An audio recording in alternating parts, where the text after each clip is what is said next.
Debt and taxes make the rich richer, and debt and taxes make the poor middle class poorer.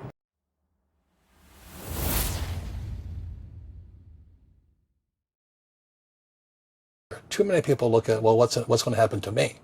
When you look at the big picture, you're also going to know that when something bad happens, something good's going to happen. Mm-hmm. But you got to prepare for whatever is coming. If you think the next 20 years will be like the last 20 years, mm-hmm. you're going to get creamed. You know, when you and I go to the supermarket and we buy a carton of milk, we always check for the expiration date. But most people do not check for the expiration date on their brains. So what this book says here, the most obsolete idea, is go to school, get a job, work hard, save money, get out of debt, and invest for the long term in the stock market. See, why would you save money when they're printing trillions of dollars? Why would you invest in the stock market for the long term when you have HFT, high frequency trading, and the Dow is at 18,000? So what do you do? Well, that's what I'm saying. You have to look at the other side. Which way is it going to go? So do you keep cash? Because if you keep cash, you're losing money. Why would you money. save cash? Why would you save cash? They're printing cash. Sure, if you invest into real estate. So what's the solution to it? When I write about a second chance, everything is opposite.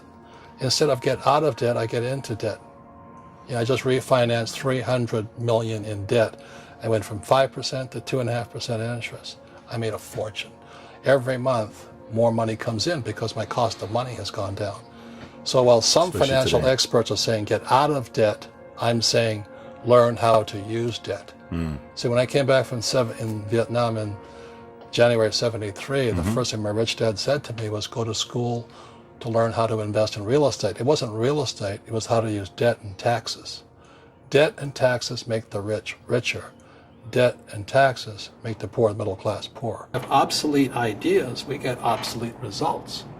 So what's happening for most people, the idea of going to school, getting a job, working hard, saving money, getting out of debt, buying your house because it's an asset, investing for the long term, is obsolete. The world has changed. The world changed in 1971 when President Nixon took us off the gold standard and money became debt. So that's what I wrote about in this book. What Fuller and my rich dad were saying is that our wealth is being stolen via the money we work for. So when you save money, why would you save money? Because back in 1970, just before Nixon took us off the gold standard, I could go to a bank, I got 15 to 18% interest plus a toaster. You know what I mean? Today, the banks are charging you interest to save money. In other words, the banks don't want your money because they printed too much of it. And that's why there's this bubbles in stocks and bubbles in real estate and all this. People are dumping the cash. Because as I said in here, savers are losers and cash is trash. And yet people, well, I want a high-paying job. Well, that's an obsolete idea. Get out of debt is an obsolete idea. You should learn how to get into debt, how to use debt to get rich, and they'll never teach you about taxes. The reason the 1% is way up here and the 99% are going this way is because when you print money, two things happen, inflation and taxes. It's crushing them. And so this book here was written because this book was written approximately 20 years earlier. But now I can say what I really knew in Second Chance. Apple's not an American company. Apple's an international company. You know, its headquarters are in Cupertino, California, but its factories are in China, Korea, the Philippines, and they keep their money offshore. That's really the real world of entrepreneurship today. And any entrepreneur thinks, I'm just going to make money, I'm going to start a business and make a lot of money because of what we talk about. They really have got to smell the roses, man. You know, that's not what the real entrepreneurs are doing. Okay, so that's why I wrote Rich Dad, Poor Dad. I'm glad people are becoming entrepreneurs, but most of them are still trying to make money. Why would you just make money when you're being ripped off via the money system? And I'm not saying it's good or bad. I like it. You know, I love the big banks. You know why? Because they give me, the people who save money. So when you save money, the banks give it to me, thank God. When you buy insurance, they get it, they give it to me. And that's the game. So and that's what happens is when people don't really understand what an entrepreneur does. So most big people are self-employed, but they're not really entrepreneurs. The self-employed pay the highest taxes of all, and nobody tells them that. So that's why I was laughing about my doctor I made $1 million something. I said, yeah, how much you pay in tax? $750. Is that smart? And so when I talk to him, he gets all confused because he did the right things. He went to school, he works hard, it's he and his wife in the business, and they're really good people, but they're not financially educated. So when I talk to him about how I can make $6 or $7 million a year and not pay taxes, his head hurts because he didn't have this book, you know what I mean? So let's talk about this. Robert, simple question. Can anybody become rich? I believe so. So this is what I believe. Sure. In every one of us is a poor person. There's still a poor person inside me. And I still go to the supermarket and say, oh, Crest is on sale or Colgate's on sale.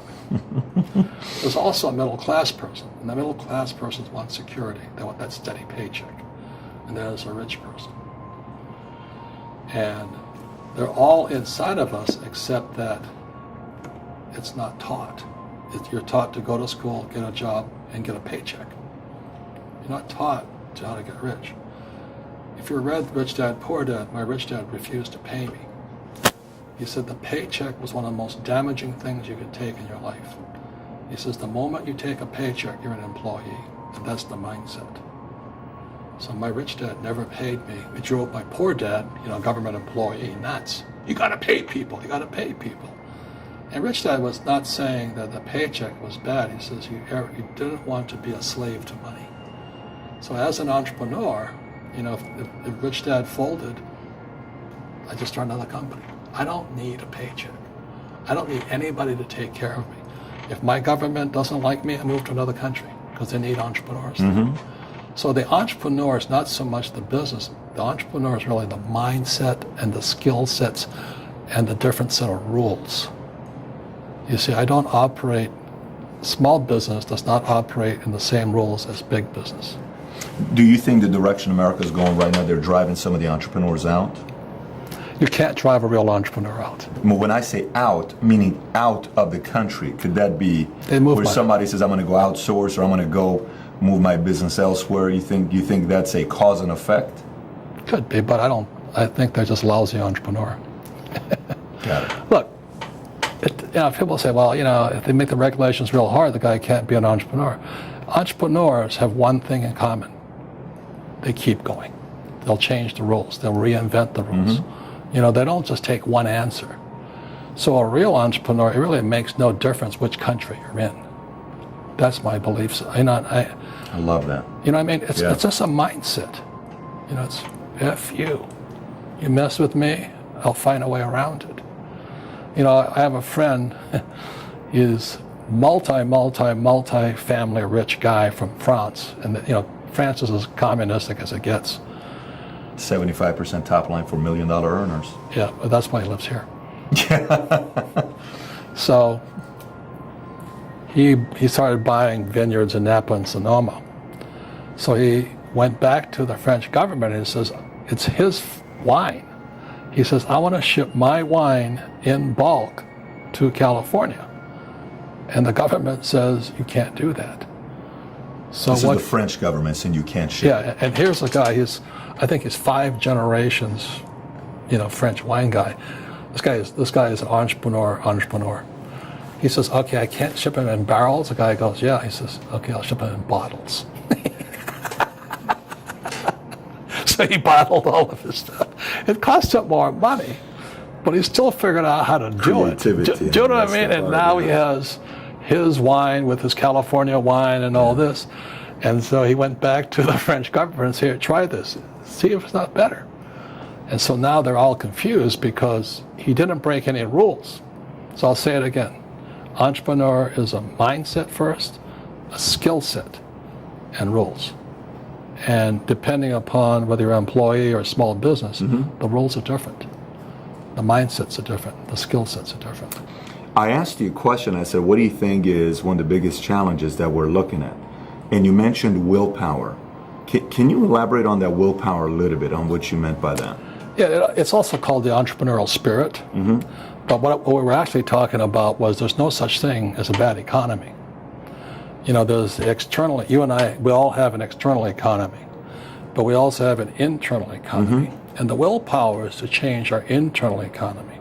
So for me, I can see the good and I can see the bad. I don't really give a damn because I'm going to be rich anyway. But a poor person with a poor personal economy, all they're going to see is a bad economy because they don't know how to make money in any economy. And a middle class person, they have a middle class economy. You know, what they want is a nice house and a steady paycheck and the job and the car. And so when you take their job away, to them, that's disaster. Well, since an entrepreneur doesn't have a job anyway, it's no big deal. So all I'm saying to people, and it's what Bucky Fuller taught me, is always two sides, you know what I mean? Unity is plural, at minimum two. So if you think the economy is bad, it's because your economy is bad. If you think that steady, employment is important, then you'll see an economy without jobs. Your economy. Your economy DMA versus the external economy. Got it. What you control versus what you can't control. I can control. Yeah, it's called an internal focus versus an external focus. So the real entrepreneur has an internal focus that if they fall down, they say, oh, this is good because I'm going to go up higher. The average person will fall down and say, oh, I'm going to take some Prozac. Or somebody has a mistake, so, oh, the mistakes don't matter. Well, mistakes matter. It means you didn't know something. But a real entrepreneur, whether they fall down, they always can go up. They can stand back up and go higher. That no matter what happens to them, they get stronger and better and smarter and happier. But a person with a weak internal mindset is that they're so afraid of what happens, it generally happens. Like, people who are afraid of losing their jobs, they generally lose their jobs. You know what I mean? Yeah, no doubt. So everything comes through you. Yeah, so the entrepreneur first job is to control inside here, not outside there.